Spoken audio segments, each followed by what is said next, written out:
Ce qui me passionne, ce qui m'intéresse, c'est ce qui nous rend humains.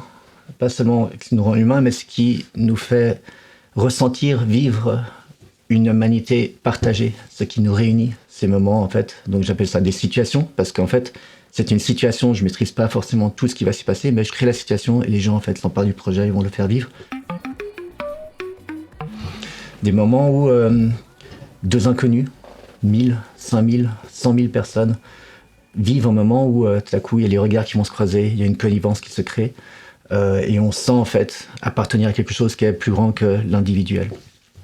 Et je trouve qu'aujourd'hui c'est plus important que jamais parce qu'on va au-devant de challenges absolument énormes et j'ai la conviction que si on n'arrive pas à ressentir, à comprendre, mais dans le corps, que mon avenir dépend de l'avenir d'autrui, que mon bien-être dépend du bien-être d'autrui, en fait, on n'arrivera pas à surpasser ces challenges. Donc sur cette base, en fait, je crée plein de situations, plein d'événements, plein d'installations différentes. Il y a des choses qui sont vraiment avec de la technologie très poussée, avec de la recherche et développement. Il y a des choses qui sont no-tech. Il y a des choses qui sont au coin d'une rue, il y a des choses qui couvrent une ville entière. Enfin, je mets les bons éléments, j'essaye du moins de créer le bon environnement pour que les gens se sentent libres de pouvoir s'exprimer. J'ai beaucoup travaillé sur Genève au début, avec des projets... des manifestations, des festivals. Et dans chacun de ces projets, en fait, il y a différents niveaux de participation qui sont pensés. Quand on met un piano sur une place en libre service, il y a la personne qui sait jouer, qui va venir jouer. Il y a les personnes qui vont venir écouter. Il y a les personnes qui vont danser parce qu'ils sont à fond. Mais après, il y a les gens qui passent par là et qui regardent, qui s'arrêtent. Et puis, il y a le passant, en fait, qui est juste au loin et qui entend quelques notes. Et en fait, il y a tous ces niveaux, en fait, qui sont présents. Et la question, c'est toujours comment on arrive à faire que les gens, on les rapproche de la participation pure. La ville, c'est un espace très anonyme, et ça, c'est potentiellement une bonne chose. Mais c'est un espace qui a été vraiment pensé ces dernières dizaines d'années, en fait, comme un espace purement utilitaire, c'est-à-dire comment se déplacer de A à B de la manière plus efficace, la plus droite. Et donc moi, en fait, j'interviens sur la ville et je crée des situations où... Donc il y a cette surprise, attends mais pourquoi, qu'est-ce que ça fait là ce truc, des interrupteurs géants au coin d'une rue et puis la nuit en fait il les appuie, qu'est-ce qui se passe, puis ça projette des yeux qui font 16 mètres de large sur des bâtiments, tout d'un coup l'œil s'ouvre et il vit, puis il se referme, puis il donne vie en fait aux bâtiments de leur quartier où il y a normalement pas d'art.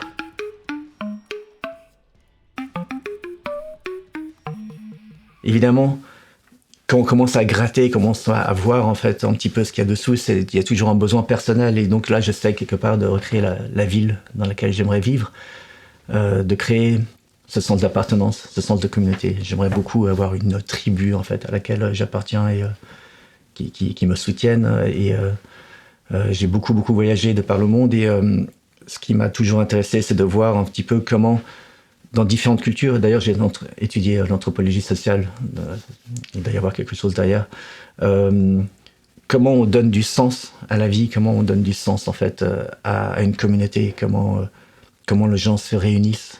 On a besoin en fait de ces moments qui marquent l'année, qui marquent le déroulement du temps, où on se retrouve ensemble et où on donne du sens en fait à cette appartenance dans le même quartier, dans la même ville, et on partage des choses fortes, idéalement positives, qui donnent du sens. Dan Nacher, comment je l'ai rencontré, ce cher Dan En fait, c'est un peu par hasard. Il y a un festival que je suis assez régulièrement, qui est le festival Paris l'été. Je suis toujours un peu à l'affût et je regarde ce qu'ils font et je découvre boréalisme. Donc une installation monumentale, donc cette aurore boréale, imaginez bien évidemment pour l'espace public dans des endroits où il n'y a pas d'aurore boréale. Et voilà, je trouvais que cette proposition avait un côté étrange, en même temps on n'était pas vraiment dans le spectaculaire. Et donc voilà, c'est comme ça qu'on s'est rencontrés avec Dan Nacher. Toujours dans cette recherche de ces moments déclencheurs en fait d'émotions où on se sent petit, mais en même temps on se sent appartenir à quelque chose de beaucoup plus grand. J'ai pu voir en fait, parler avec des gens, faire des recherches sur le fait que les gens qui ont pu faire l'expérience dans leur vie d'une aurore boréale, c'est quelque chose vraiment qui les bouleverse, quelque chose de absolument magnifique, mais c'est aussi quelque chose qui change en fait, qui transforme. Et puis un jour il y a une grande école polytechnique qui m'appelle, qui me disent voilà, on a un nouveau bâtiment, le Art Lab, qui va être inauguré, puis on a une place devant cet Art Lab aussi, et on a voilà, les gens du gouvernement et tout qui vont être réunis, puis on veut que quand ils sortent du bâtiment, ils arrivent à cette place, ils fassent waouh. J'aurais dit écoutez, j'ai cette idée qui me traîne en tête depuis un certain moment maintenant, je reviens vers vous. Et donc j'ai appelé une entreprise avec laquelle j'étais en contact en Allemagne dans le passé, et puis je leur ai dit écoutez, je pense qu'avec cette technologie utilisée de telle manière, il serait possible potentiellement de recréer quelque chose qui ressemble à des aurores boréales. Puis je dis ouais, je pense que ça devrait être possible. Donc j'écris le projet, je l'envoie et puis coup de téléphone, ok, go. Et finalement, on se retrouve en novembre sur cette place et on allume le système. Et donc là, il y a le directeur de cette entreprise qui est à côté de moi. Et puis il me fait, donc avec tout le respect que j'ai, je l'adore, il a Dan disait, ça fait 25 ans que je fais ce travail. Et là, pour la première fois depuis 23 ans, j'ai presque la chair de poule. Et là, je me dis, waouh, si j'arrive à voir en allemand comme ceci, qui a presque la chair de poule, il y a quelque chose de fort qui est en train de se passer. Et donc voilà, ce projet a commencé à voyager un petit peu partout dans le monde. Et j'ai été contacté par Claude Guinard, des Tombées de la Nuit, qui m'a dit, écoute, je vais venir, j'ai envie qu'on se rencontre. Et puis, ça a été une très très belle rencontre. On a commencé à discuter et puis on a compris un petit peu les différentes approches qu'on a justement et qui se regroupent beaucoup sur investir la ville, aller au-devant de la population, créer des opportunités pour vivre une ville en décalage, une rupture de routine, enfin tout ce que j'ai pu raconter. On a toujours la crainte de tomber sur quelqu'un qui est un producteur d'événements. Et là, il y avait autre chose. C'est-à-dire, je sentais vraiment que les projets étaient habités, étaient questionnés. Et voilà, moi, c'est aussi, j'adore parler de la ville, j'adore parler du contexte, j'adore parler de qu'est-ce que peut raconter une proposition comme ça dans l'environnement que je connais bien, dans cette ville avec laquelle on joue régulièrement et voilà, on évoque les lieux, on évoque le Esplanade Charles de Gaulle, qui n'est pas la place la plus simple, tout ça. Enfin.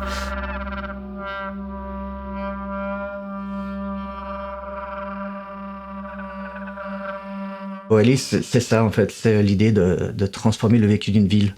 On est à Rennes, dans un centre-ville qui est tout à fait anodin, on est devant un cinéma. Cette place c'était en parking quand on est arrivé parce qu'il y avait le test Covid qui se faisait et tout. Puis en fait, on vient, puis on allume le système et tout à coup, t'as ces mélopées de couleurs qui apparaissent, qui vont, qui viennent avec le vent. Et cette place qui est super froide finalement. D'habitude, on y voit les gens qui viennent et qui s'assiedent, qui se couchent par terre et qui viennent et qui se posent dans des endroits où ils ne se seraient jamais posés autrement. Je crois qu'il était sensible à la manière dont ça se passait. Je pense que le contexte a aussi paradoxalement aidé de présenter cette proposition Boréalis, encore une fois, qui était tout sauf du spectaculaire. Enfin, c'était quelque chose qui, j'allais dire presque cocon immense, sur en plus un endroit qui est absolument pas, c'est pas le plus sexy, hein, une place très minérale, très grande. Et il y a eu quelque chose qui s'est passé qui a été de l'ordre... Bon, l'installation était vraiment très belle. Et je pense c'était peut-être au bon endroit, au bon moment. Les gens étaient dans un état d'esprit, de l'envie de se retrouver, mais pas forcément sur l'envie systématique de faire la fête. C'était de ressortir. Il y avait une sorte on s'autorise à ressortir, à se réemparer de la ville la nuit. Mais c'était fait de manière très douce, en fait. Et avec des gens bien évidemment au courant, puis des gens qui n'étaient absolument pas au courant et qui débarquaient sur cette place immense. Et ça devenait, j'allais dire, la place des surprises, la place un peu des câlins, une sorte de place de douceur. Les gens qui venaient, beaucoup de jeunes qui s'allongeaient, qui buvaient des coups, mais c'était pas une place bruyante. Il y avait quelque chose de... On arrivait dans cet endroit-là et il y avait une ambiance très particulière qui se mettait en place. On se réunit et on se connecte au-delà de nos différences. Donc quand on est face à quelque chose qui ressemble aux aurores boréales, quelle que soit notre religion, nos origines, notre âge, nos vues politiques, quoi. Tout ça, en fait, c'est mis de côté. C'est pas que ça disparaît, mais c'est juste que ça n'a plus d'importance. On est juste là à partager ce moment.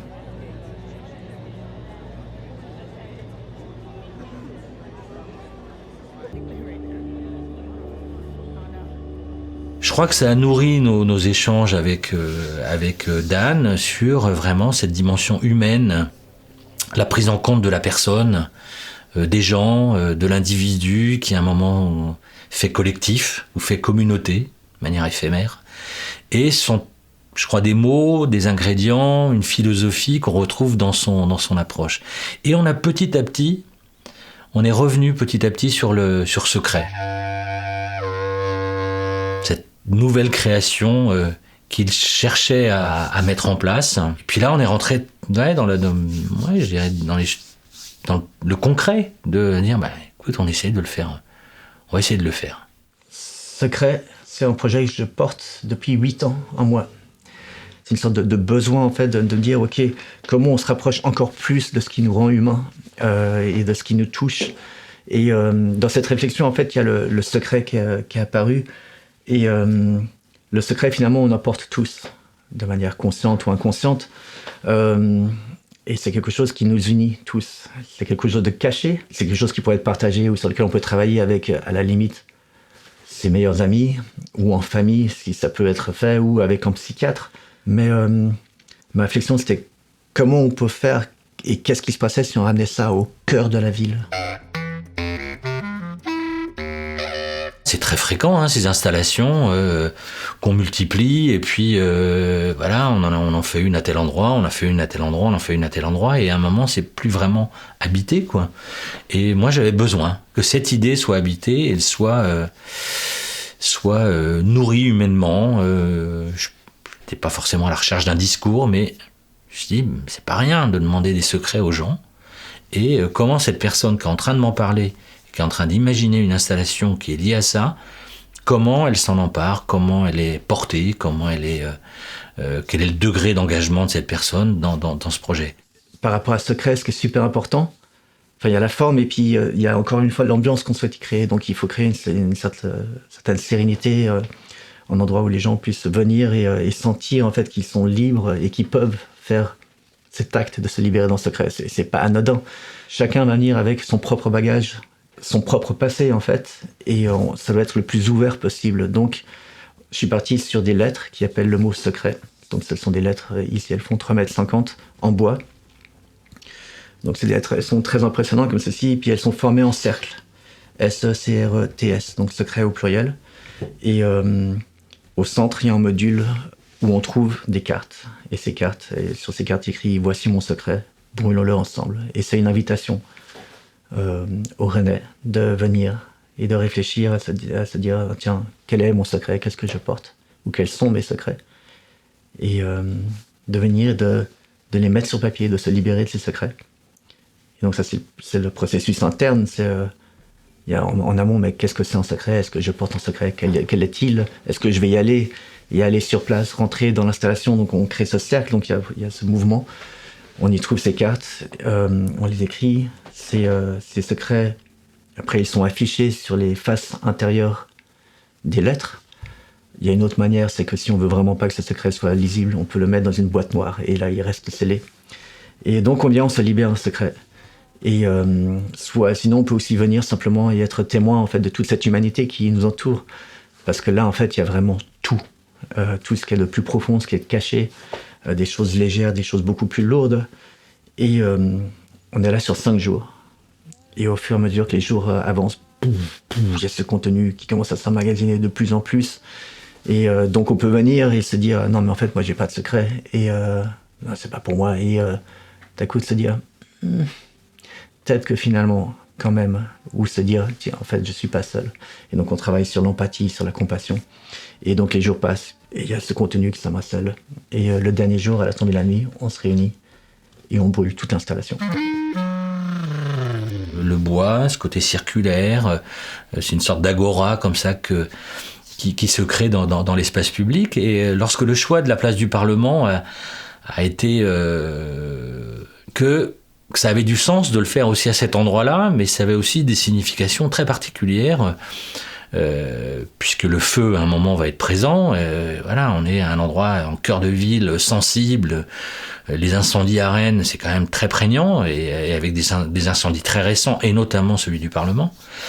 Mais en même temps, je crois que l'un comme l'autre, dans le contexte actuel, à cet endroit-là, d'imaginer une installation qui recrée du rituel, du collectif dans la période dans laquelle on vit, et que le feu soit re-questionné d'une manière, oui, j'allais dire poétique, positive, et que ce soit pas un truc qui nous tombe sur la figure comme ça. Et ce qui nous a amené tous les deux, enfin, et puis les équipes, nos équipes respectives, à cheminer dans cette proposition, dans cette idée. Et là, on passe donc du travail qui est individuel au travail collectif, en fait, avec ce moment cathartique où on se retrouve tous ensemble. Et on aurait pu scénariser la chose avec, encore une fois, des bandes-sons, des genres de choses. Mais en fait, là, ça va être quelque chose de très simple. Et on va se retrouver dans le silence. Et on va regarder, en fait, ce bûcher brûler avec nos secrets qui s'en vont. Évidemment, ces secrets, ils disparaissent, mais on va continuer de les porter. Mais en fait, c'est en processus. On commence à s'en libérer. Peut-être qu'ils vont perdre un petit peu de leur poids. Et on va pouvoir commencer à faire ce travail et partir. Dans mon rêve, et c'est comme ça que j'avais pensé le projet, on va peut-être en parler avec Claude, c'est que ça devienne des événements récurrents. Et qu'il y a une ville qui prenne le secret, et donc je vienne, et on le fasse ensemble. Et après une autre ville, donc là il y a Bilbao en juin, et après ça va commencer à tourner un petit peu partout, je l'espère. Mais qu'en fait, l'année prochaine, s'ils le souhaitent, les organisateurs donc locaux se disent, mais en fait, c'est un rituel qu'on va refaire, peut-être potentiellement chaque année. On est surpris par ce qu'on est en train de vivre en ce moment, quoi. Je sais pas, il y a quelque chose qui fait que, encore une fois, c'est peut-être le bon moment de le faire. Hier, j'ai l'impression, on était comme deux gamins surpris par un jeu qu'on essaie de partager avec les gens, quoi. Et avec des messages qui arrivent, on dit mais jamais on aurait imaginé avoir des messages de manière aussi spontanée et vraiment très très puissant, très profond. Des fois, ça nous dépasse un peu aussi. Voilà, qu'est-ce qu'on est en train de générer en ce moment, quoi. On voit des gens qui viennent en groupe et qui repartent et qui reviennent tout seuls et que font cet exercice, ils viennent se libérer. On voit des gens qui sont en groupe et puis qui potentiellement rigolent un petit peu ou pas et puis qui dit bon allez, moi je vais le mettre le mien, et puis en fait par moment on arrive un petit peu associé quand même, qui sait qu'a mis quoi, vu qu'on est là quand même sur la durée, et bang, le secret, c'est pas quelque chose de léger. En fait, la personne, elle était là à jouer son jeu avec ses amis, mais en fait, quand le secret il sort, ça sort. La notion d'artiste, elle n'est pas venue de moi, en fait. On dirait quelqu'un qui se dit, ah, mais en fait, vous êtes artiste. Et ça m'a bousculé, en fait. J'étais, mais qu'est-ce que ça veut dire être artiste? Qu'est-ce que c'est? Qu'est-ce que ça implique? J'ai jamais fait d'études d'art, je ne sais pas peindre, je dessine très mal. Et j'ai été reconnu comme social change makers. Donc ce sont des gens qui se concentrent sur créer du changement social. Et cette organisation essaie de trouver des gens en fait qui amènent des solutions novatrices qui peuvent amener un changement systémique. Et donc c'est dans l'idée on avait bien des solutions, mais comment en fait faire pour les scaler, c'est-à-dire pour qu'on ait beaucoup plus d'impact. Donc il y avait cet aspect social change makers. Donc c'est des étiquettes, social change makers, artistes, et j'étais waouh. Et après il y a ce terme qui est sorti qui était artiviste, et ça a marché pour moi. Ça veut dire que tout à coup en fait c'est pas simplement être artiste, mais c'était utiliser de l'art pour créer du changement. Parce que finalement mon travail est vraiment centré autour de l'impact. Comment on peut transformer les villes, comment on peut faire ce travail personnel, comment on peut recréer ce sens d'appartenance, encore une fois, de communauté qui nous est tellement nécessaire et qui s'effiloche de plus en plus. Le lien à l'espace public, qui est notre terrain de jeu, Il a déjà été auparavant mis à mal par que ce soit les nouveaux aménagements, les règles de sécurité, les comportements qui sont des comportements qui ont évolué, qui ont changé, à certains endroits se sont durcis. Donc on lutte contre ça. Et là, la pandémie, à un moment, on se dit, mais on va où, quoi? Enfin, et dans notre activité tombée de la nuit, moi, il était hors de question qu'on privatise l'espace public, enfin, et qu'on fasse un barriérage avec, on a on a autorisé à avoir, je sais pas, 2000 personnes à l'intérieur, et puis ça n'empêche pas d'en avoir des fois autant, voire plus à l'extérieur. Enfin, je me suis dit, mais on est où là? Enfin, et pour en revenir justement à des rendez-vous comme justement Borealis ou Secret, alors j'espère que ça va pousser d'autres acteurs dans cette réflexion de dire, nous ne laissons pas emprisonner par des nouvelles règles dans l'espace public qui sont absolument insupportables, et peut-être réfléchir un peu plus sur des formes un peu autres qui peuvent se jouer à des endroits où le collectif doit absolument être préservé. Enfin, sinon c'est pas possible, quoi. Enfin, je trouve ça dangereux. Je trouve ça d'une tristesse, et de prendre en considération ou en compte je trouve une urgence d'intervenir à des endroits là qui sont des endroits menacés, quoi.